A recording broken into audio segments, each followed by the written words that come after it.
We respect and recognize the First Nations within whose unceded lands the village of Kaslo is situated, including the Tanaka, the Sinaiks and the Silix people, and the Indigenous and Métis residents of our community. Order. And can I have a motion to adopt the agenda as presented? Moved by Councillor Lang, seconded by Councillor Brown. Any discussion? All those in favor? That's carried. And adoption of the minutes from the regular council meeting of December 10th and the special council meeting of December 17th. If there's no errors or omissions. Okay. So Councillor Brown and Councillor Leafwood. Any discussion? All those in favor? Motion is carried. We have one delegation this evening. Corporal Benham is here, and he will go over the quarterly report. Welcome, Harlan. Thank you. We're starting to see a trend in quarter to quarter that things are picking up a little bit. The last quarter was definitely an indicator of that. And some of our calls for service that are increasing.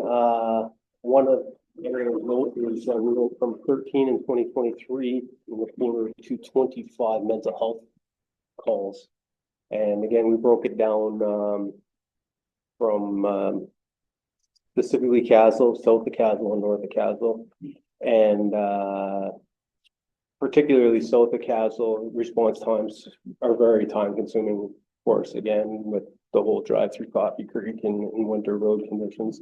And those files have been escalating as well, and we're now on par.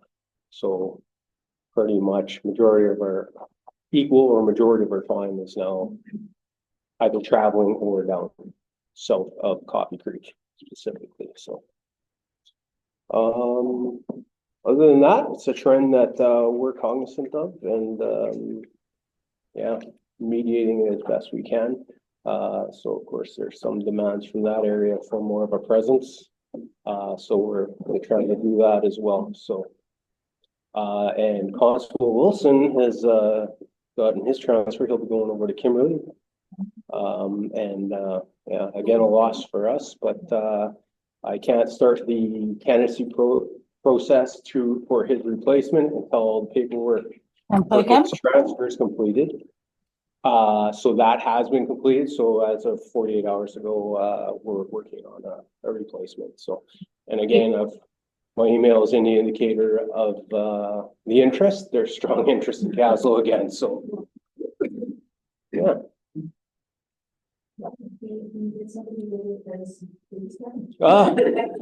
Yeah, it's definitely interesting being the runt of the litter.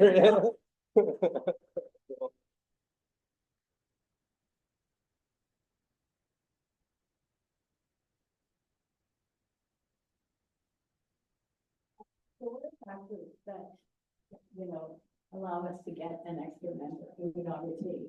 So the calls are increasing. Yeah.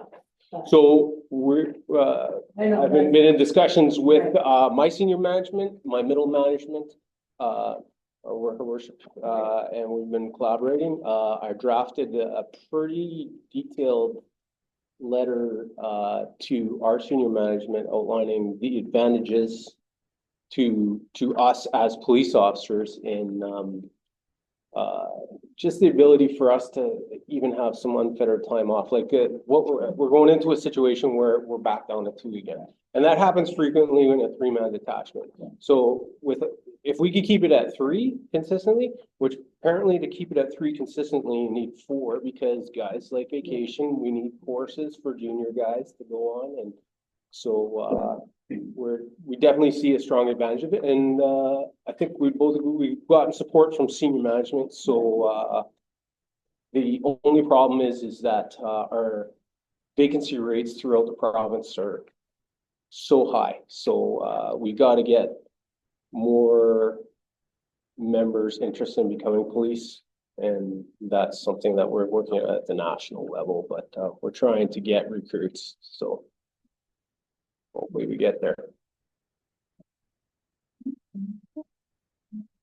To the chair, would the strong interest in being in Kaslo work in our benefit, or would it kind of be washed out by the fact that there's a deficit in What it works in your advantage is that it gives me an opportunity, for one of the roles I get as an attachment commander is I get to select the candidate. And, we have what's, a profile, performance, annual performance. So I get to review that from each candidate. And, last time it was 6 or 7. And I don't look for the same thing every time. And what's outgoing with constables, I'm trying to fill character traits and want a well-balanced attachment. And so that's what I'll be aiming for in this candidate. So there are specific things I'll be looking for, and that'll be advantageous for Kaslo.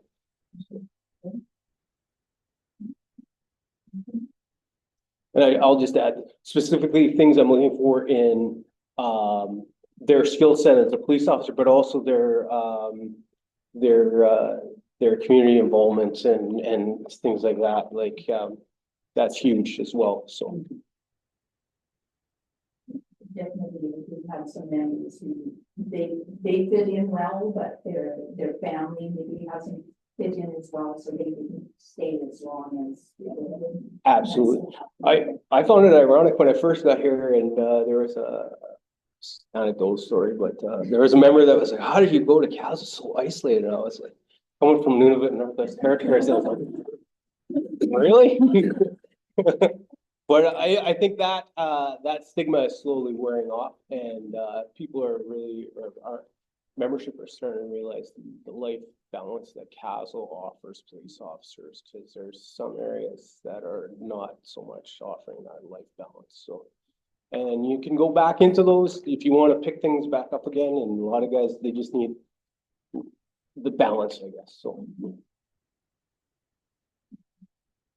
Yeah, through the chair, just wondering, when you were recruiting, you, besides like anyone, if they're looking to relocate to a place, they'll go online and they'll find it when they can, but do you also have kind of a package about this is how other previous people in this position have enjoyed this village or whatever, like Well, promotion? so I have to be, in fairness to the process, I have to be fair and open. But if what's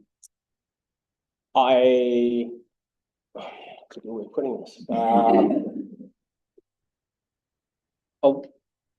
We as police officers talk a lot, and their word of mouth travels far faster than performance reviews and stuff like that, and sometimes quick phone calls.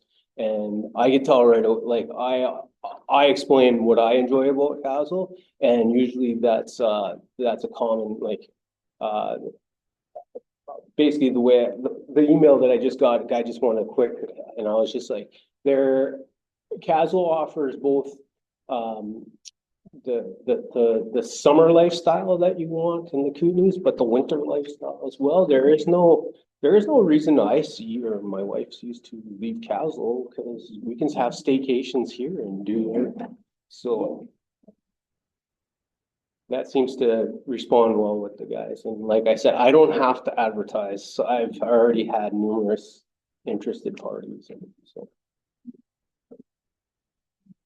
I'm just gonna go back to what Councilor Hooper had asked about getting the board member the criteria. We've gone for many years to EDC on and advocated for the board member.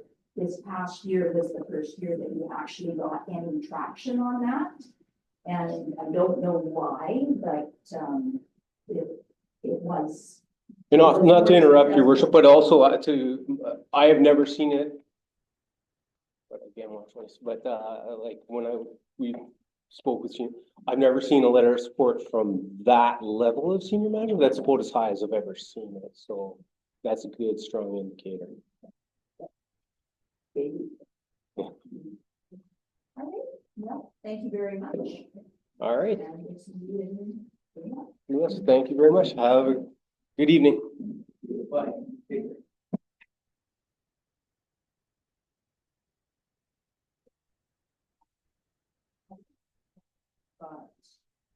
my report.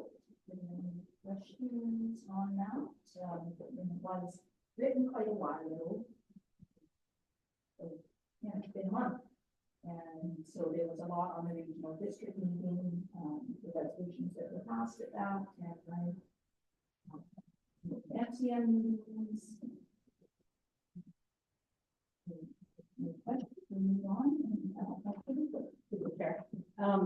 I noticed this year for when we were applying for the grant, we were doing that. It was a different format this year.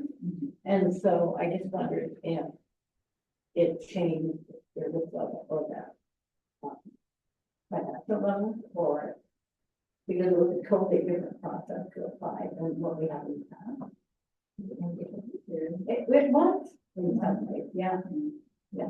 And I think it was to gain consistency. There's some organizations don't report properly, like there's a reporting that you have to do in order to get the grant. And it's, it's not like you're gonna get turned down, but you need to know how organizations are spending their money and that it's, you're presenting balanced budget. Right. So it's trying to gain consistency in everything. So, yeah, unfortunately, it's not a one-page filled application. Yeah. No. All right, we'll go alphabetically. Councilor Bird, did you have any report? No, not this time.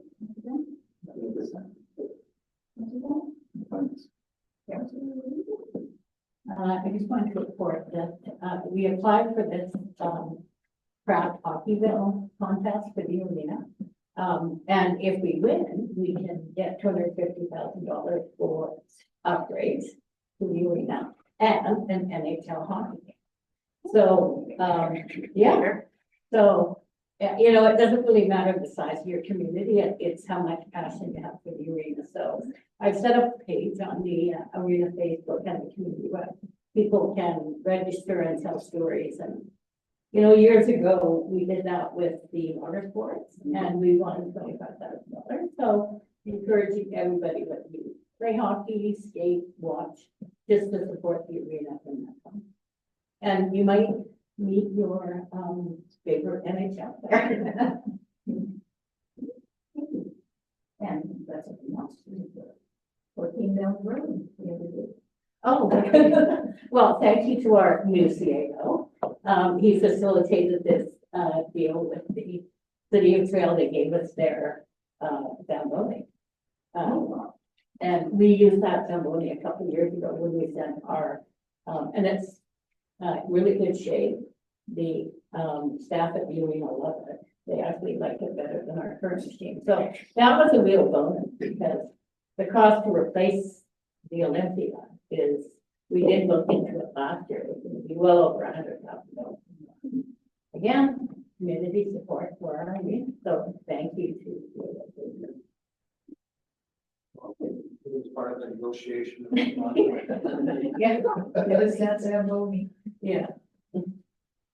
All right, well, thank you. So we have no community minutes. And we'll go to reports. Mayor, do it. So, council's aware, we have an open house that's planned for February 4th. And it's going to start at 6 p.m. and be located at the Heritage Hall across the road, which hopefully provides us one with accessibility, but also a bit more room for council and the public to interact and ask any questions. It's also an opportunity for council to highlight its strategic priorities for the next year. So the idea would be to have up on the wall a depiction of what those priorities are, and perhaps even identify what are the core services that the village offers, and need some input from the public on what they might like to see included in the draft 2025 budget. With respect to finance, we are in the process of pulling together a 2025 budget for your initial review and maybe the whole meetings that we scheduled throughout the first quarter to see kind of further direction and refine exactly what council wants to see. And for staff, that means we've got to get to you as soon as possible, some kind of service level review to let you know what are the sources of our revenue and what are the core services that we offer, so that you can then start deciding how do we want to spend that money. Do we want to make changes to the levels of service? You happy with everything? Or maybe there's some kind of new service you want to explore. So all of that, hopefully we can begin working on shortly. Legal matters, we have the lease agreement with the Victorian Hospital and Kaslo Auxiliary Society, who operates the thrift store in town. And the lease with them expired in April, so we've been proceeding on a month-to-month basis. And the staff report is ready to be presented at the January 28th meeting. And the idea is that we're going to give you options for commercial leases. So really any lease that you start to see come to you now that's commercial in nature, you'll have the option of, you know, at one extreme, it's we provide a high level of service and maintenance and charge the tenant money, you know, including utilities or something like that. At the other end of the extreme is the village is rather hands-off, collects a minimal fee for administering the contract, and the tenant is responsible for everything, including capital investment and annual maintenance. So you'll be given options on where you would like to see things go with that particular lease, but that's the idea. So expect that at the next council meeting. And then an update just on that, the proposed RV park. And a reminder that at the December 17th council meeting, council provided staff with direction on 4 items. And I just want to give you updates on them. So the first would be to obtain clarity regarding interpretation of development permit area I requirements. thought there was a dimmer part on the grant. Sure, I'm dim. So, looking for clarity on the development permit area requirements and whether an RV park is permitted within the lakefront protection development permit area. So staff are awaiting commentary from the village's consultant, who's a planner lawyer. And we're expecting to receive that information hopefully within the next week, and would add that commentary to a staff report that you received January 28th. So give you the clarity that you asked for. We're also going to include various documents in that staff report that are part of this project. So all of the environmental, archaeological, flood hazard, traffic impact, contaminated sites, and sewerage dispersal assessments that have been performed, so that you have them readily available and can consider them when you're having your discussion regarding the conditions of that draft purchase and sale agreement. And to highlight, you know, particularly right now, since we're 2 weeks out of that staff, getting that staff report, if there's any other information that council feels like it requires to make a sound decision, then as soon as possible, if you can let staff know so that we can put that information together with that staff report. The second item that staff was given direction on was obtaining additional information about a boat launch. So part of the most recent proposal was the village would own the land along the lake shore, but provide perhaps an easement or license of occupation or something of this nature that would allow a non-motorized boat launch to be constructed on the lake shore. There would be some kind of path from the RV park to the non-motorized boat launch. So council wanted more information, and some of that information would come via the environmental assessment that's being updated by the Ecoscape Environmental. So information from them will be included in the staff report about, is that actually feasible and does it make good sense, or is it something we don't really know at this point? And what should the village do in the meantime? Does it make sense to allow for the easement, or should we hold off on a decision, or what do we do? So that'll be included. The third item was to invite the South Beach Working Group to appear as a delegation to council. So as you know, this occurred last night, January 13th, as part of your committee of the whole. And the fourth item was to create and make public an outline of the steps to follow and implications of decisions at those different steps. So I think it was, the intent was to find clarity around what is the process we're following, when are certain decisions made, and what do those decisions mean? So a little bit of info to be aware of is that some of that information is within staff reports that council received in June, August, and December, and that those staff reports are publicly available on the village's website. Staff are going to collate that information and present it within the January 28th staff report. In the meantime, be aware that, many of those processes or decision points that has been asked about, it's reflected in the conditions of the purchase and sale agreement. So when we're talking about land transfer, consolidating the lots, subdividing, rezoning, that forms the basis of that purchase and sale agreement. And then within those processes is when there would be referral to ministries, Ministry of Transportation, Ministry of Environment, to make sure that, they're providing provincial oversight on this proposal. And then subsequent to all of that would be development permitting, followed by construction. Construction then would be in accordance with all of those engineering and professional assessments that have been performed. So more info to come in that staff report. Just wanted you to have an idea of where you could find more information now if you want it, and then what to expect. And then perhaps just a comment on one of the items that's in your business portion of this meeting, item 7.4 related to the RV park.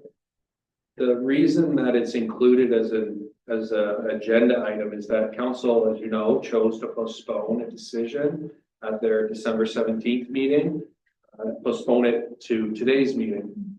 And so it doesn't mean that council has to make a decision this evening just because it's on the agenda. Certainly you can if you like, or you could choose to hold a decision in abeyance until you receive the staff report on January 28th. That gives you the information you wanted. Then maybe council might choose to have a discussion or ask questions, or again, identify if there's any other information that they require staff to gather in the next 2 weeks.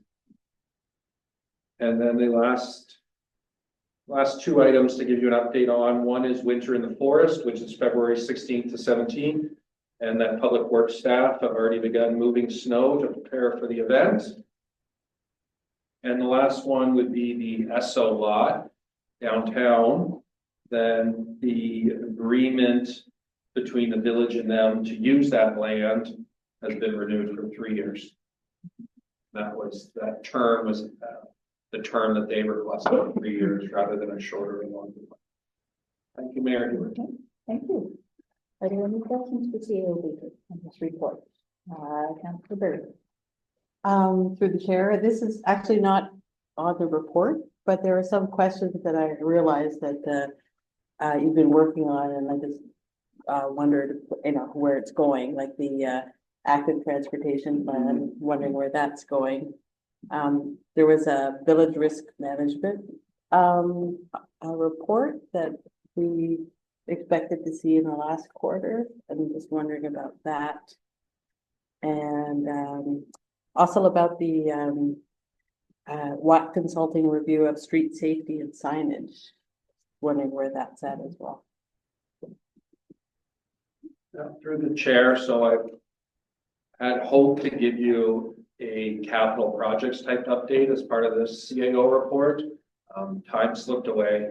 So let me commit to having a capital projects update for you at the January 28th meeting, and also aiming to have for you a fourth quarter report. So you might recall quarterly, I try to give you a financial update and let you know where we are with your strategic priorities and capital projects.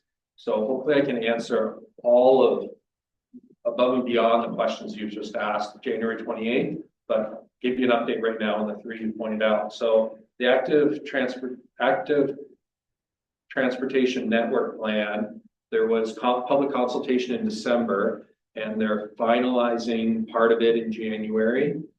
then they're going to put a draft together.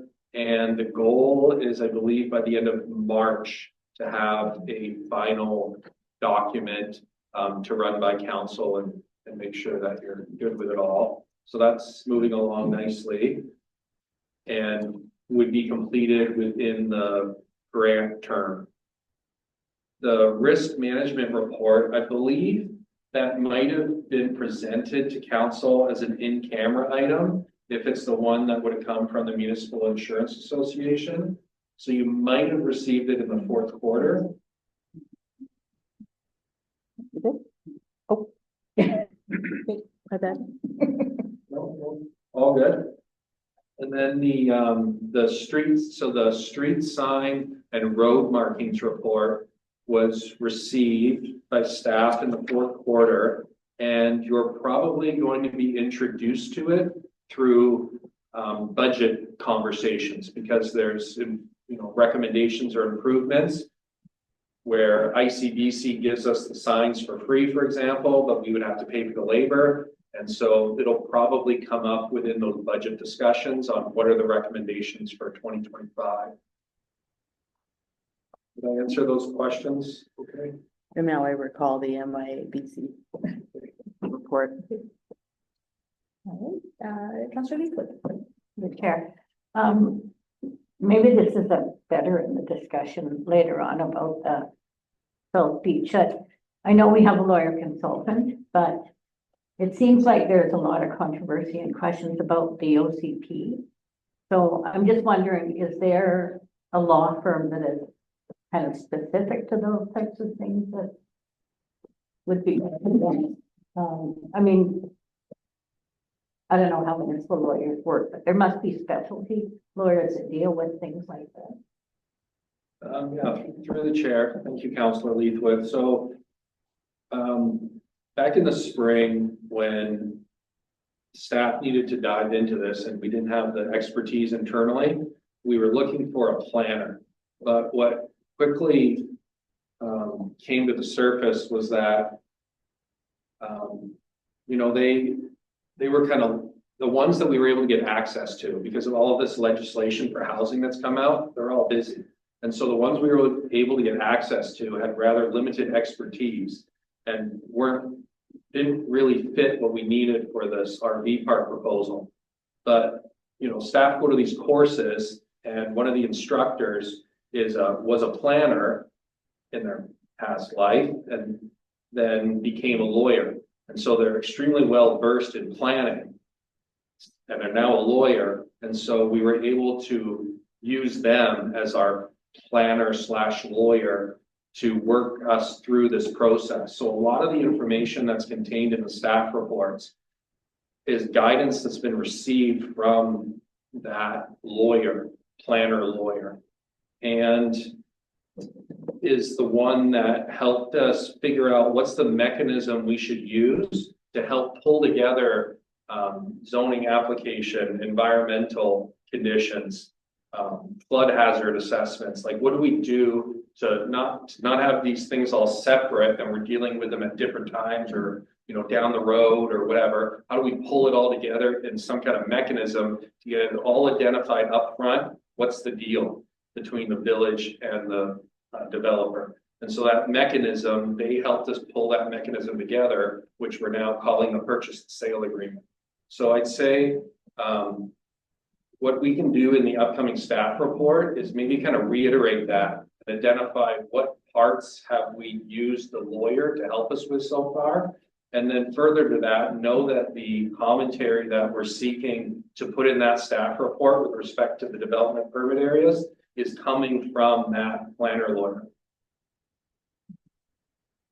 Does that answer your question sufficiently? Yes, I still have a couple of thoughts, but I'll wait till we have more discussion. Yeah. Okay. All right, any other questions? All right. So then we'll move into correspondence. We've got 4 items of correspondence just for our information. There were no questions on those, then we will move to question period, and I will expand my screen. So, I've got to go to Mike first. Yeah, better.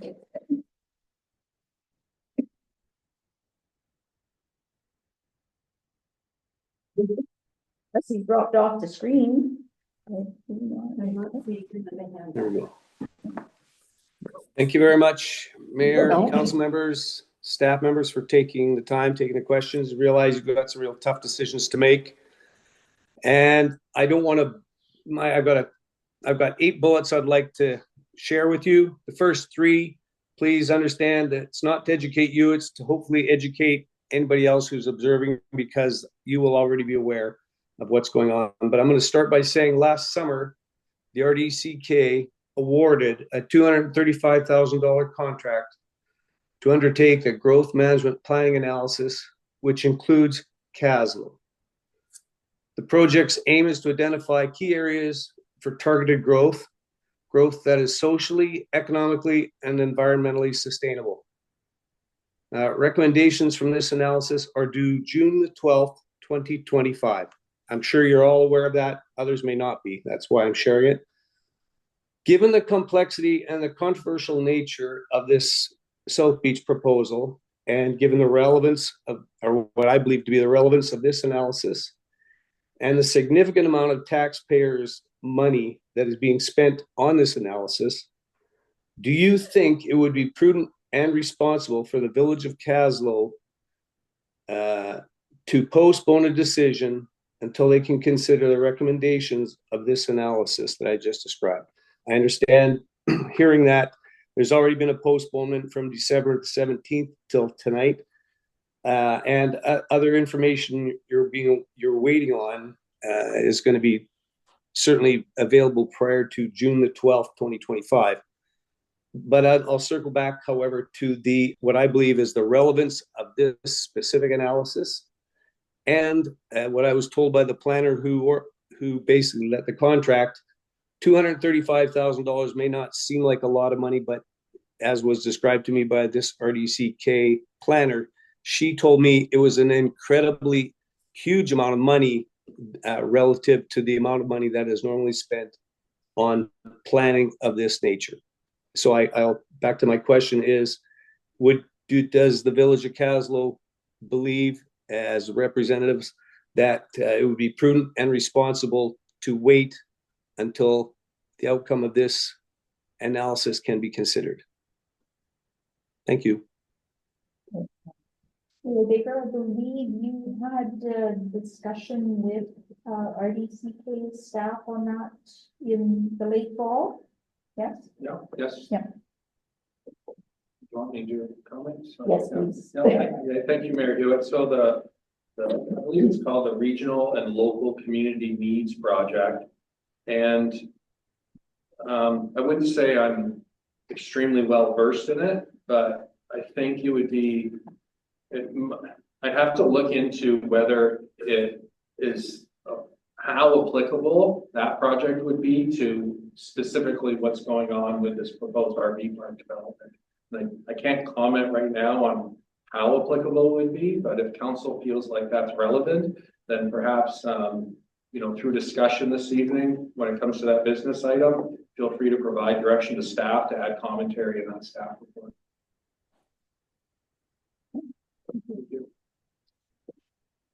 Thank you. Thanks, Mike.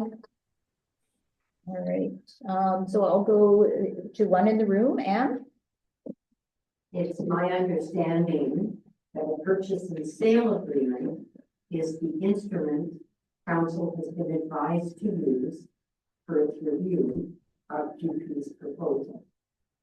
Would council consider adding the following condition to the purchase and sale agreement? Developer who submit a proposal in compliance with the village's lakefront protection development permit area guidelines.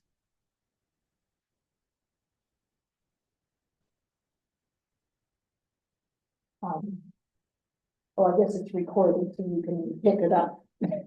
I can do it, I can pass that. Okay. Great.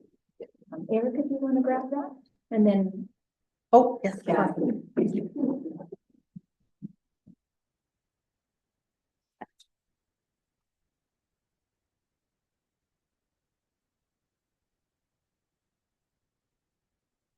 So we'll have the CAO consider that in his report for the next time and look at it, because it's for us to say yes right now when we just presented it. We will have staff look into it and it'll be considered at the next meeting. Correct? Understood. Yeah. Thank you, Mayor Hewitt. All right, and then back online, Randy. Thank you, Mayor. Can you hear me all right? Yes. Okay, I have a very simple question with a possible supplemental depending on your answer to the first simple question. And I'm sorry I'm in the dark, but most of you know that I'm always in the dark, so you're probably not surprised. I'm curious, who was it who first broached the current purchase and sale agreement, and what was the rationale for it?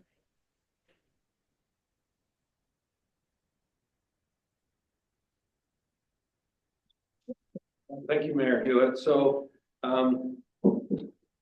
forgive me because I'm gonna have to kind of think as I talk. I'm also in the dark, guys. No So, problem. You know, I started here in March and this project had already been in front of council for a few months before that.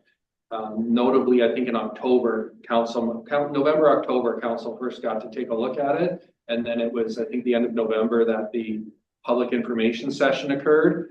And then there was a changeover in CAO at the end of 2024. And so it took a while for the new CAO to get their feet under them.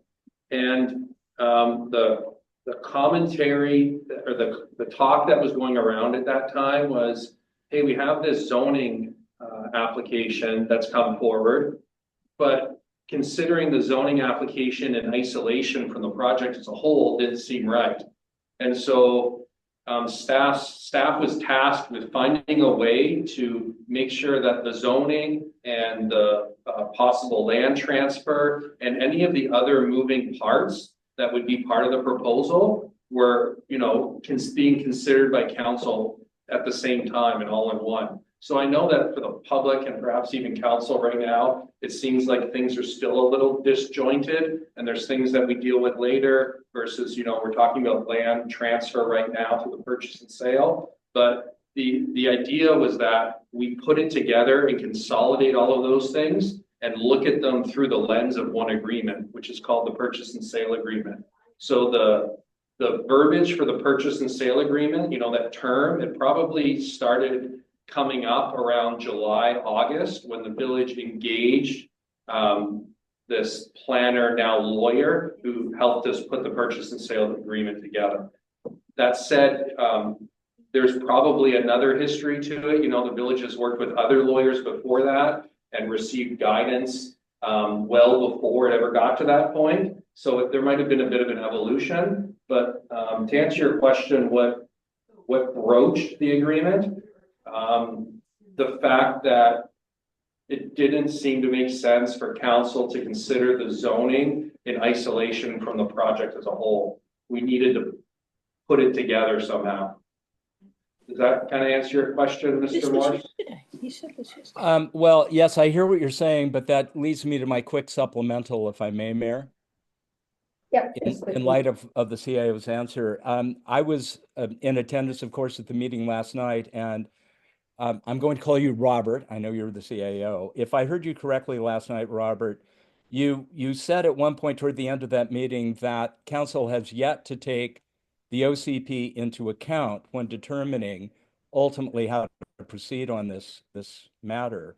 If that's true, I mean, I heard everything you just said, but I'm going to throw a little common sense, not just from me, but what I've heard from dozens and dozens and dozens of fellow Kaslo citizens over the last couple of weeks. The simple question is why what you just said doesn't make sense to me and to a lot of other people.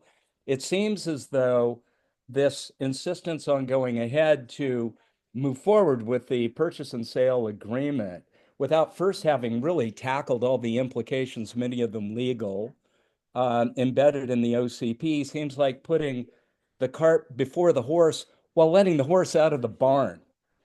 It just doesn't seem to make any sense in the context of having not yet determined whether or not it does make sense, and it's legally appropriate as well, to make the zoning changes requested by the developer.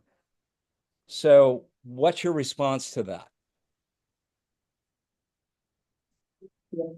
Thank you, Mayor Hewitt. So I think it's a fantastic question, and I actually spent time thinking about it. Through the Christmas break. So the way things evolved was, this project kind of came before council. The first time they heard about it was through the zoning. So that the DPA wasn't really thought about at the time that zoning was being thought about. And the developer certainly had read our OCP and felt like their project was in compliance with the OCP. It made good sense. And I can't comment on the thought process of staff that came before me. I joined the village in March, so maybe I can only talk from March. Perhaps, quite innocently, I took for granted that the village may or may not have dove into its OCP and scrutinized whether the proposal matched the OCP. And so when the community brought forward in December their concerns about, hey, does it actually match the OCP? That was the first time I personally took a look at it. And I thought, well, this makes good sense. And so my meeting that I had with a couple of the members of the South Beach Working Group, it made good sense to me that we take a deeper look at this. And so, the mayor acted quickly and said, let's try to get them onto the December 17th agenda as a delegate to kind of raise this.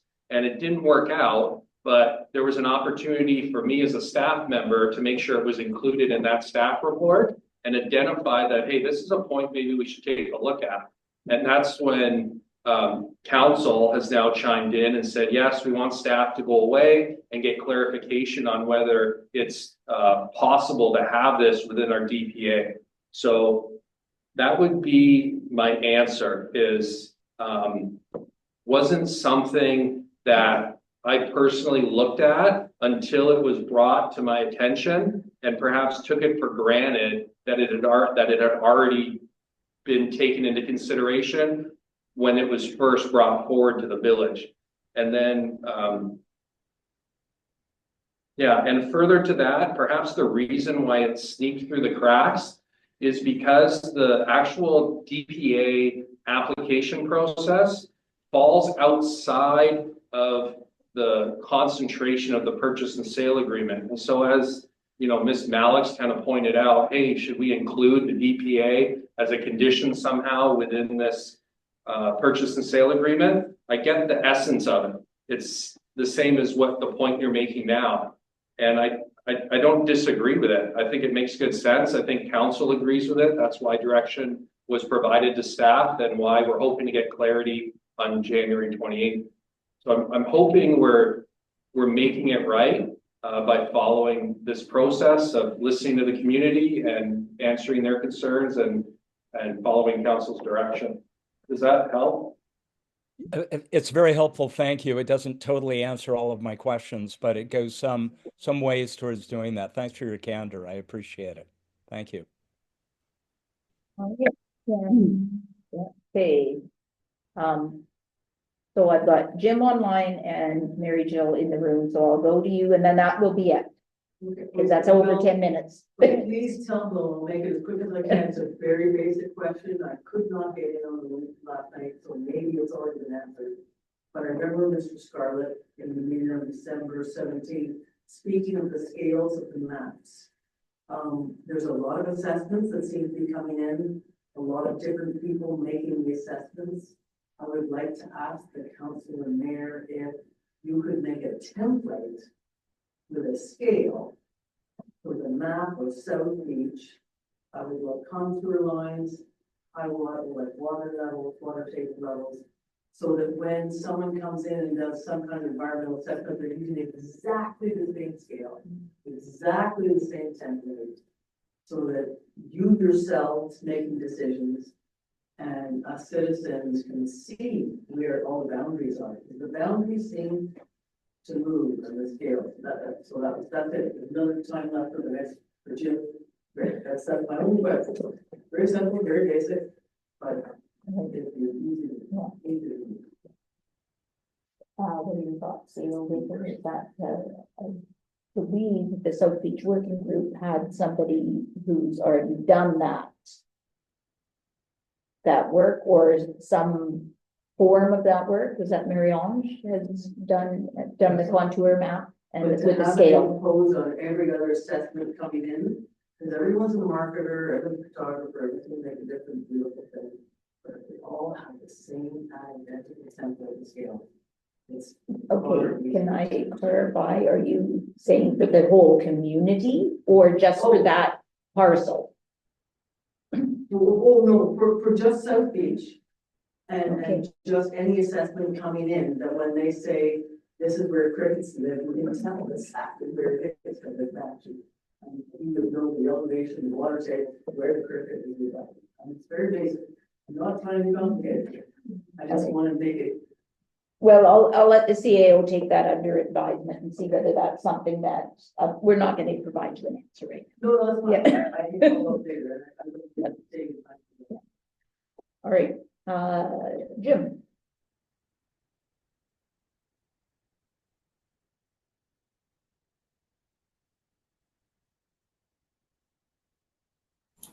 There we go. Okay. Now, Yep. Yeah. good. Thank you. I guess my main issue is around the sort of the confidence or the fears and concerns that the community has, and it doesn't seem like they've really been addressed very directly. I recognize that in the report that the CAO made on December 13th, there was a statement in the report that the developer is not permitted to construct its RV park or motorized boat launch within the DPA, and the boundary of the RV park would stop at the DPA. And so the question is, and one of the ways it could assist the community to maybe allay some of their fears, is the village considering trading or selling land within the DPA?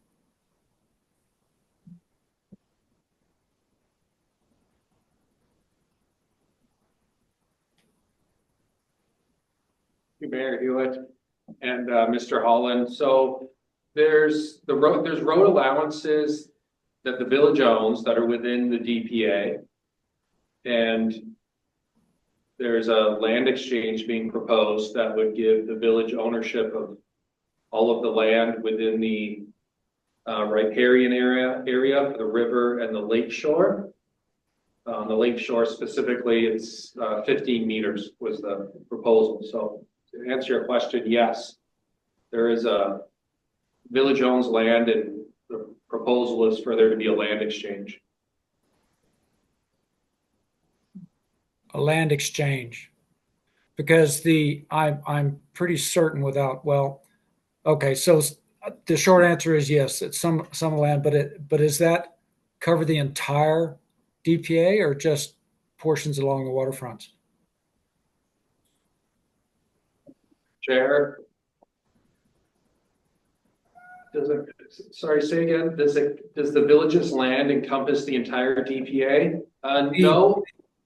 I would maybe draw your attention to probably the staff reports that are on the village's website, and there's various maps or drawings that show what the village owns in the way of road allowances, and you'll be able to kind of infer and get a real good sense of what's within the DPA and what's not. Okay, I can do that. So I had a quick supplemental question if I could. Very Still, quickly, we're over time for questions, but I'm. okay, thank you. In order to try to allay some of citizens' concerns, I could read the Local Government Act statute, but I won't. I'll just say that it does provide for, I'm asking if the council would consider including a clause in the amending bylaw 1293 that would sort of balance the request for a strata title RV park, or that being in the bylaw.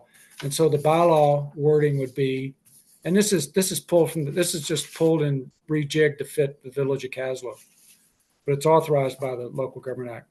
The lakefront protection area specifies an area of land that is subject to flooding, mud flows, torrents of debris, or erosion, and must remain free of development except for passive recreational amenities such as a walking and multi-use trails, natural park areas, non-motorized pleasure craft launches, and park benches. So, like I said, the exceptions that I put in there were allowed for in the Local Government Act, but the Local Government Act makes a provision where you have lands like this to make it free of development. I think it'd be a nice balance that could be in the same bylaw as the strata title RV park, and I believe it would allay some of the concerns of the residents around trying to be clear on what's being done down there.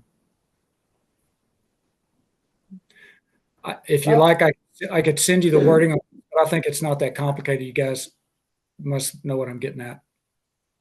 Yeah, well, if you have something specific that you would like us to consider, it's probably best if you do email that to staff. Okay, sure. It's Local Government Act, Part 14, Division 7, Section 491. And basically it's just taking, they're specifying in there that bylaws that communities can pass on their DPAs, and all I've done is stuck in lakefront DPA and stuck in the exceptions at the end of the wording of what they've provided. Right, but it's best if you do submit that, because you said, you just stated that you put in some additional wording. So yeah, we might pull something out and add verbiage that you didn't intend, or leave something out. I can do that one way or another, but once we are able to see it in print and consider it, then we can consider it. Understood. All right. Well, thank you all for your questions this evening. And so we're going to go into the business portion of our meeting. If anybody wants to leave, then you can. And if not, we'll continue on with our business. So first item is Record Management Bylaw 1310-2025. The recommendation is that Records Management Bylaw 1310-2025 receive first, second, and third readings. Moved by Councillor Brown, seconded by Councillor Leafwood. Any discussion? All those in favor? And it's carried. Thank you. And Wood Smoke Reduction Program, recommendation is that the Village of Kaslo participate in the 2025 Community Wood Smoke Reduction Program. Moved by Councillor Bird, seconded by Councillor Brown. Any discussion? All those in favor? And it's carried. And signing authority updates. This is to update our signing authorities with our various financial institutions, that the Deputy Treasurer Jerry Awesome be added as an authorized signatory for the Village of Kaslo at Putin Savings Credit Union, Central One Credit Union, the Royal Bank, and the Municipal Finance Authority. Moved by Councillor Bird, seconded by Councillor Lang. Any discussion? All those in favor? And so each RV park proposal.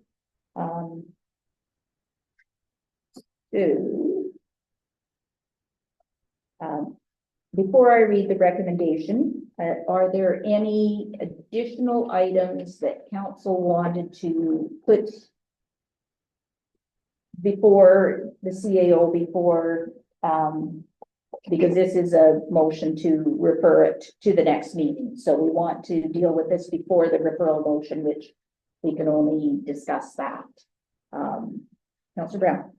Through the chair, there are three things that I would ask, if possible. The first one would be to understand when we're looking at the environmental assessment, was that done in the winter?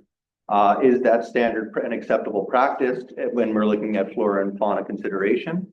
The second one would be, have we looked at case studies on economic and social impacts of RV parks on rural communities, so that we can see what implications that they may have had in similar communities? Gives us more information when we're making our decision.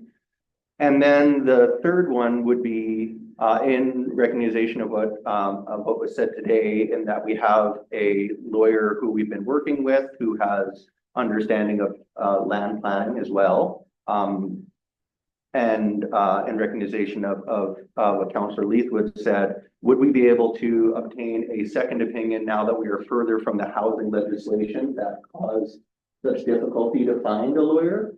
That perhaps we would be able to find a lawyer who has had a long time specializing in OCP, that maybe isn't as new to law, to be able to obtain a second opinion to concur with the opinion that we're getting, to be certain that we are interpreting this in a manner consistent.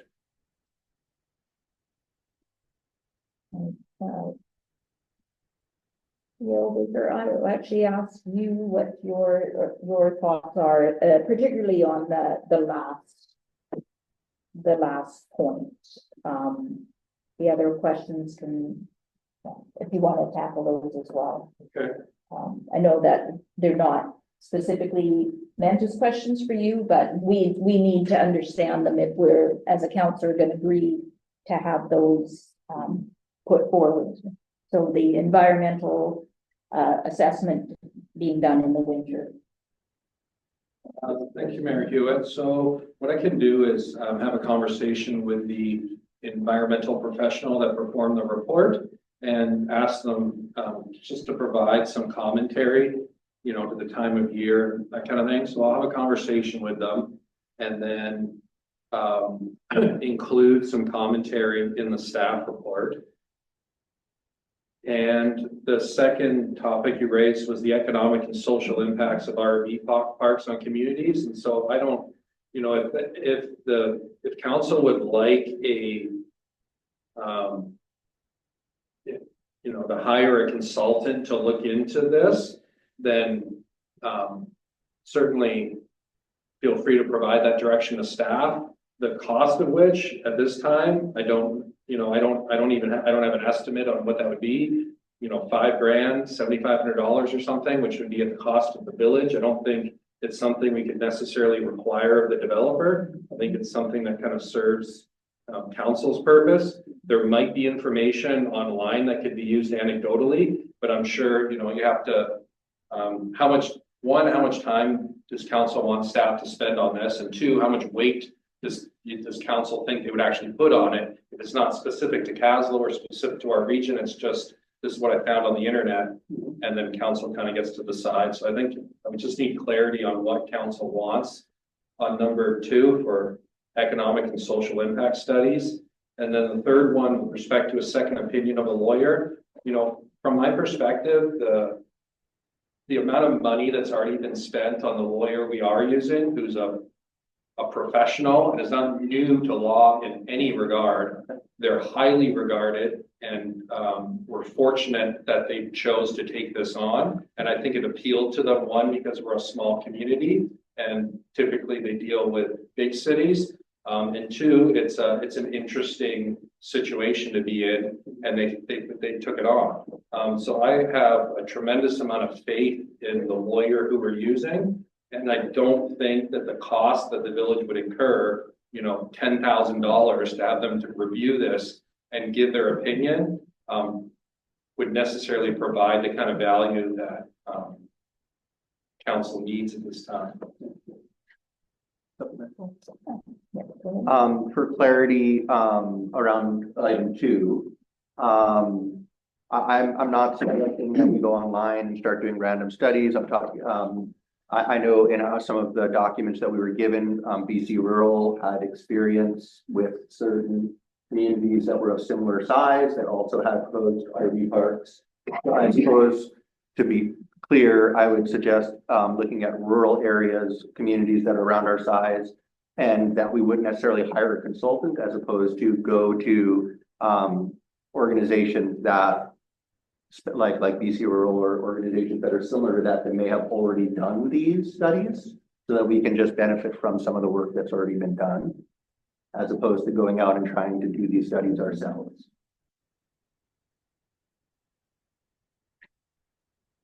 I think the CAO had already stated it might not be the most effective use of time, and if it wasn't going to be specific to our region, I don't know, it would be up to Councillor Bang. Yes, to the chair. I think this is good research, but I think we should be doing it ourselves. I think the individual counselor should take the time to do, if that's of interest to them, then, and sharing the information is a good idea too. If you come across articles or studies that seem to pertain to our situation, and share it with the rest of council. But I don't want it. Staff has spent so much time on this issue now. I just don't want to add more and more and more stuff onto their plate.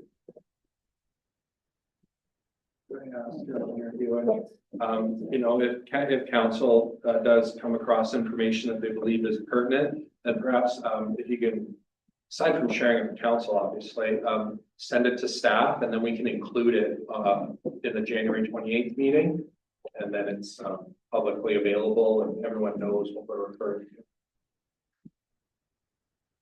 to. Councillor The chair. Just to clarify, so archaeological reports are the indigenous consultation. Through the chair, the archaeological assessment was performed to see if there's any areas that could have been of significance. And the initial assessment was, yeah, so of course, Kaslo, then, you know, a place where First Nations have been for thousands of years. And so absolutely there could be areas of significance. And so a further inquiry was done specific to the South Beach area. And based on their preliminary, or sorry, not based on their preliminary, but based on their further investigation, and forgive me because the archaeological report has not been shared with council, which means it hasn't been made public. The intent is for that to occur January 28th, but based on my read of it a week ago, their conclusion was that there's no reason to think that that area that's already been disturbed because of its previous industrial uses is should be a concern from a First Nations perspective. However, please don't quote me because I don't want to get the words wrong. You'll read it in the assessment I provide you, but the intent is that if construction were to occur, then there would be a procedure in place so that if an artifact or something was discovered that gave the people the impression that we should stop and maybe take a look at this artifact and make sure we're not disturbing something. Okay, well then we stop and we do a further investigation. But at this time, there's no reason to think that construction couldn't proceed because of some archaeological area of significance. I still really can't wrap my head around the boat launch issue and why one is even the non-motorized area. But in the event that there was some kind of whatever built for non-motorized craft, would it be a public one? Through the chair, I believe the developer's intention is for it to be used by the RV park users, not for the public to transit through the RV park and then access it. I don't think they would be patrolling it in the event that a kayaker going around the bay decided to take a break and have an apple on their, I'll call it a dock. But I think the intent is that it serves their RV park. It's not accessible from land by the general public.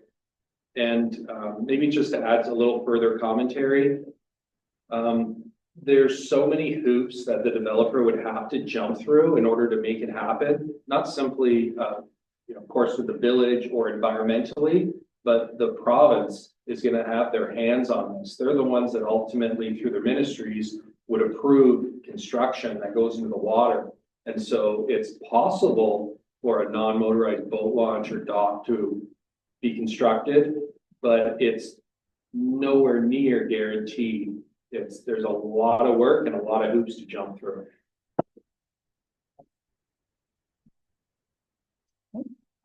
Councillor. Through the chair, actually, what we were hearing about was non-motorized boat launch, but a dock seems to be another item. A non-motorized boat launch, I don't see it as any different from a sloping beach. Carry your kayak on your shoulder. So I don't see construction. I don't understand what kind of construction would be part of a non-motorized boat launch. But as soon as you say docks, then we're talking construction and we're talking that's provincial foreshore. Yeah, through the chair, perhaps I should rein myself in. I don't know. There's no drawing, there's no scope, there's no formal idea of what a boat launch would look like. If they have not said that it would include a dock. This is just my imagination thinking there would be a way to put the kayak in the water, but then also be able to get out without having to get your feet wet. It's just pure speculation on what might be there.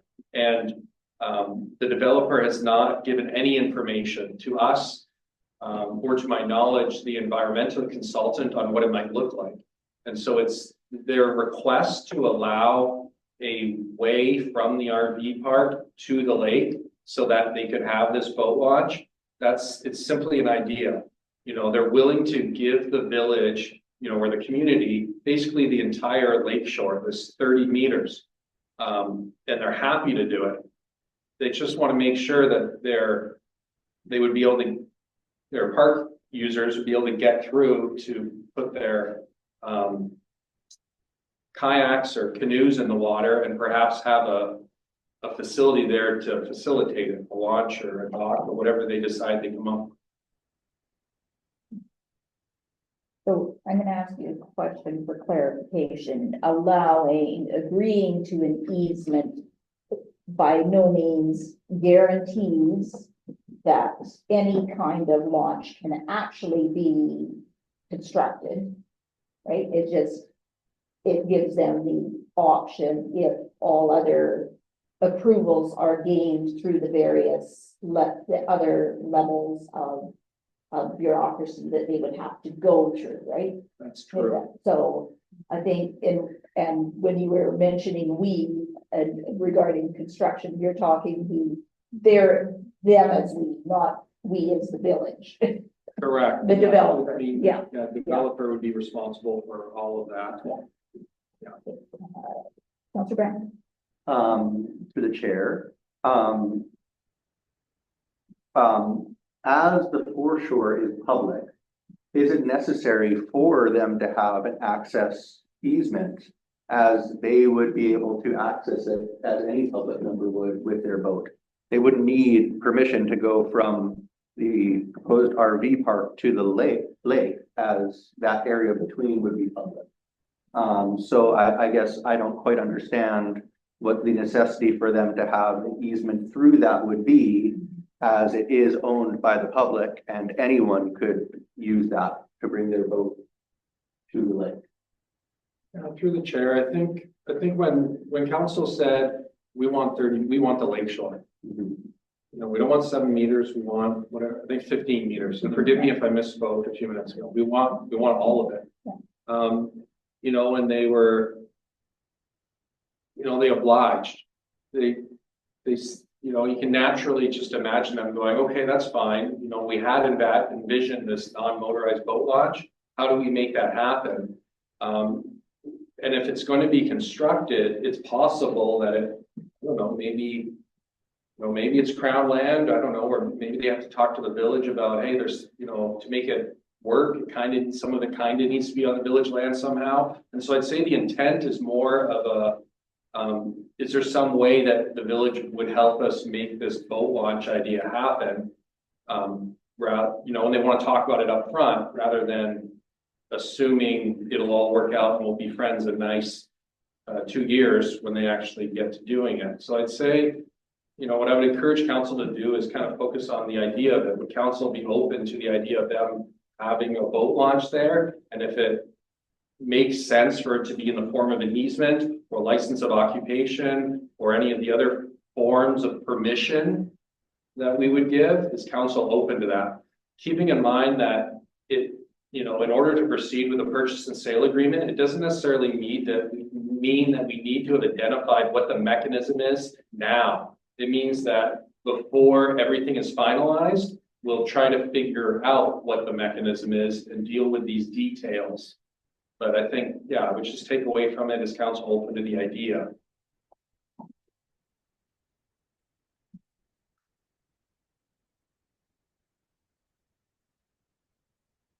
I'm gonna go. This is just a request to, see if the developer would be open to having another form of public engagement. So, because we've been trying to answer questions basically on behalf of the developer. And it seems like things have been changing and we're trying to interpret from the information that they've given. Because the boat launch item was just raised at the December meeting when when CTQ came and presented. So that started us down that path. So I think maybe a more fulsome discussion that we can have as council to start with, maybe, and see, have their ideas changed from that original proposal, because they obviously had to analyze things, and I'm sure they're following what's going on. If they're open to the idea, I'm not saying that we have to make it a condition, but whether they would see value in doing that, because Doing what again? Sorry. having another form of public Public engagement. Yeah. So, can I offer thoughts? Yeah. Thank you, Mayor Hewitt. So, a couple of things. One is, I believe the developer, especially if they're listening, would want council to know that the idea of a boat launch was part of their proposal, well over a year ago, that was originally brought to the village. And I can't comment on whether it was discussed or not at the time of zoning or the previous public information session. I don't know that information off the top of my head, but it's been part of this project for its entirety. And it wasn't really something they needed to think too much about until the village would own the lakeshore. And then at that point it was, oh, okay, if we were going to own the lakeshore, well, then we would figure it out in due course. But if the village is going to own it, then we want to, make sure that they're agreeable to letting us proceed with what we had planned. So that's why it kind of came up, late, but it's always been part of the project. And then further to your question about a public information session, the developer has been very responsive and agreeable to everything that council has asked in the way of engineering reports or professional opinions, of its through the negotiations with respect to the river and the lake. And I have no reason to think that they would put up a fuss about having another public information session.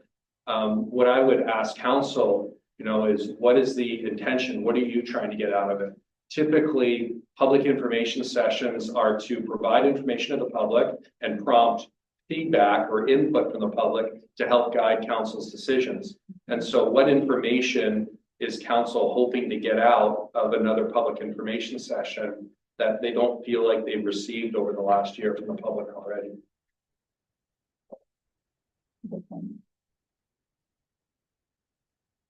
Or whether it would just be a value for the council to get face to face with the developer. Hmm. Public would by all means be able to sit and listen, but not a full public meeting. And then, because many of the members of council have not met the developer in person. And whether, I don't know, just a thought. But if you. I believe, the developer sent their consultant here December 17th. And so I think, it was hoped that if there was questions of council, that they would ask the developer at that time.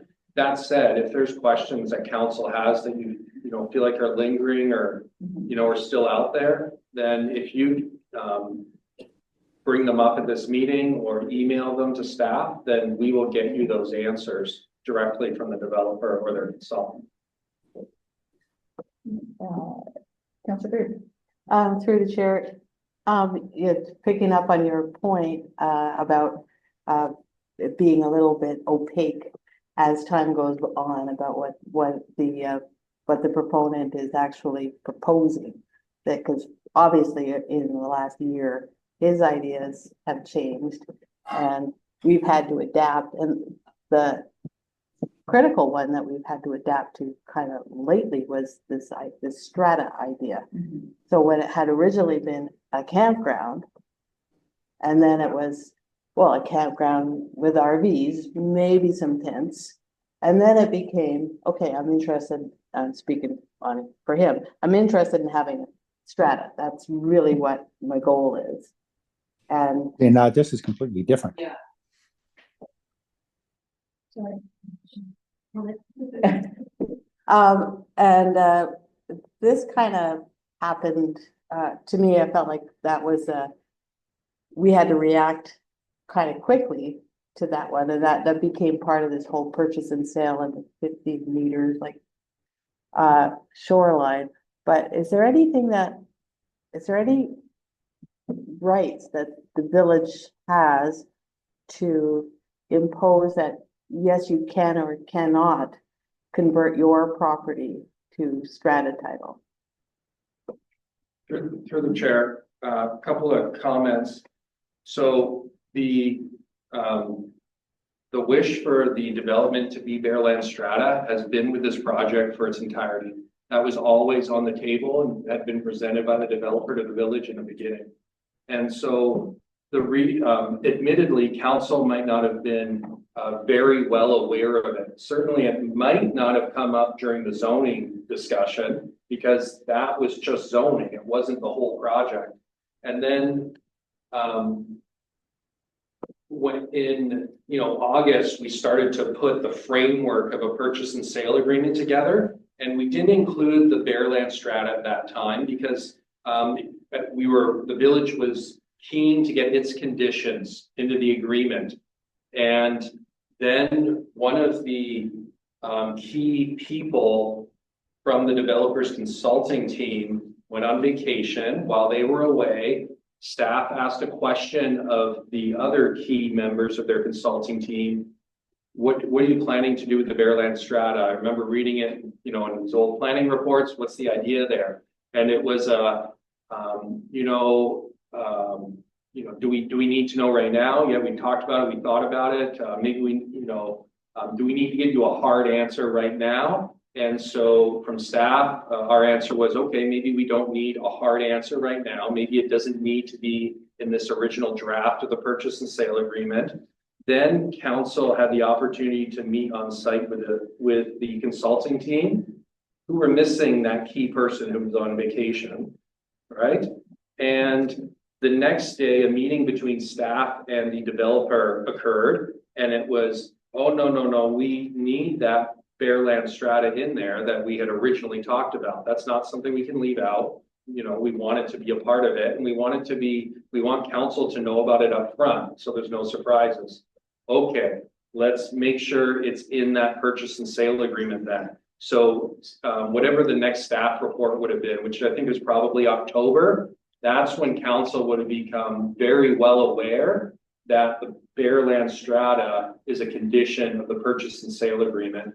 and gives you a bit of an idea of why it wasn't talked about or an area of focus in the months prior. And maybe I can just answer your other question so you can. So your second question about, can the village kind of say yes or no to bare land strata, so to speak? So the reason that bare land strata is in as a condition of the purchase and sale agreement is so that the developer has some assurance that that's how their business model can proceed after construction. It's a part of their business plan. They want to make sure that council is in agreement with it, and that's going to be okay. Council can decide that it's not okay with the bare land strata and not want it as a condition of the agreement. You can say, no, we're not going to allow bare land strata in that area. And then the developer is going to have to rethink, their position. Is that something that they need to take a stand on? How critical is it to their business plan that happens? And I might in the same breath ask council, what does it matter to council whether it's bare land strata versus camping? And I think it's important to get really clear on what does it mean, to council, what's the difference? And I think that would be information that I think the developer would want to hear. What is it that you're concerned about bare land strata? Maybe there's another way to mitigate those concerns. Yeah, thanks for that. That's a good answer, and I'll take it hard on that one. Councillor Brown? Through the chair, I guess in response to what our thought or my personal thoughts on bare land strata and why that matters. First off, just to note, when we did meet the proponent, Dale Unruh, at the South Beach, some of us councillors had an opportunity to meet him there. He himself, when I asked him directly, where is it a bare land strata, would he be open to campgrounds, in recognition that our Kaslo campground is full to capacity and that we are hopeful to find a way to be able to provide more camping to people who come into our community. We were given conflicting information that later was then changed, which would be a reason why I think there'd be value to council being able to talk to the developer once again, to be able to have an answer that is more definitive and perhaps not able to be changed. The other thing is, when I look at a bare land strata right now in our community, there is a need for camping. There is a need to be able to provide tourists and people who are going to be, adding to our tourism economy accommodations. And there's a big difference between somebody who's coming to our community for Jazz Fest or to spend some time in Kaslo and having an opportunity to be able to stay in a campground and a bare land strata where that opportunity isn't available. That land would be tied to the owner and wouldn't be available to accommodate more people who might want to visit Kaslo. So that seems to be a fairly sizable consideration when we're looking at bare land strata versus campground. Also, the implications of building would, to my understanding, bare land strata would require greater construction to happen on that land than a campground that perhaps allowed RVs, but was similar to what we currently have, which is also tents and RVs and things that are not going to be there for a period of 6 months. Those are just some of the many considerations that I could think of as to why we would want certainty, or why we might, have concerns or more questions around the question of bare land strata versus campground with RVs that are there. Thank you, Mayor Hewitt. So, I believe you know, part of the vision of the developer is that it has that the RV park has the feel of a family campground RV park. And there's been comments made by the consultants of the developer that not all of the sites within the RV park need to be owned privately as Bearland strata. There could be some spots that are open or available for, you know, nightly or weekend reservations. They might be owned by the developer, they might be owned by the strata corp, and they rent them out on a nightly basis or weekend basis. But one of the tools that council has at its disposal is to regulate those types of things within the RV park. And so if council is, you know, open to the land exchange, but wants to put conditions on the type or number of RV sites, or limiting how many can be owned by individuals versus available for family camping, to kind of borrow your term, then I think the developer would be happy to have those conversations and would be pleased to provide council with that certainty in order for the purchase and sale agreement to be agreed to in principle. More than open to those conversations. Councillor, or no, did you have your hand up, Councillor Lang? Okay, Councillor Letha? Through the chair. I'm not sure where we're at now, but whether or not we would have a meeting with the developer or a public meeting. But something I would like to know, and maybe he wouldn't give us this information, or what are his options if, like, the RV park is unable to go through? Like, does he have a contingency plan? Would he then sell it? Like, I would like to ask him that.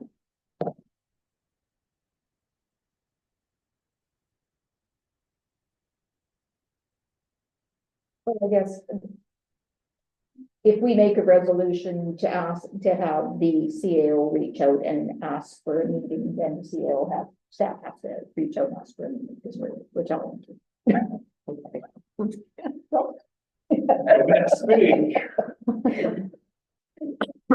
So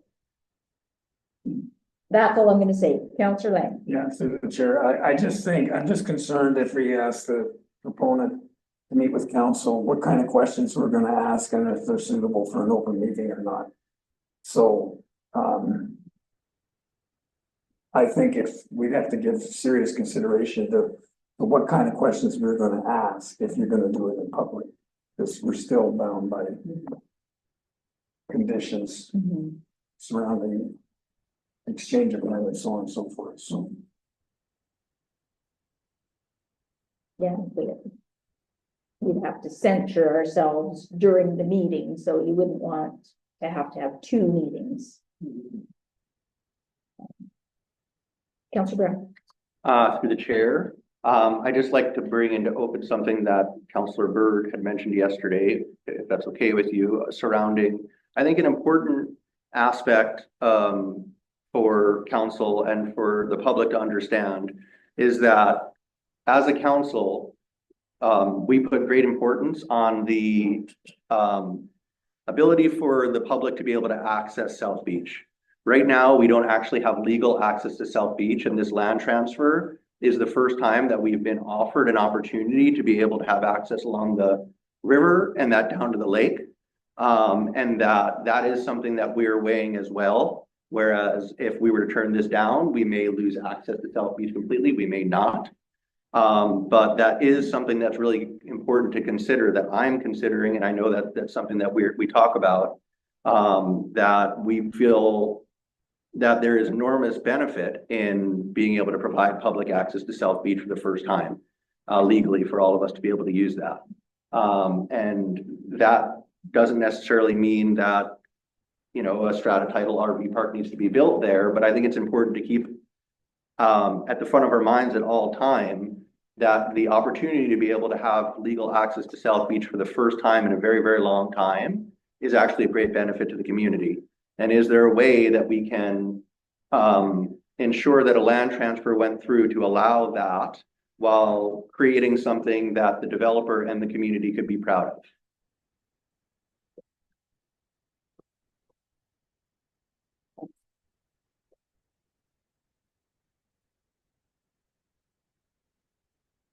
So we still don't have a resolution on that, and I've gone back to the December 17th meeting package with the conditions.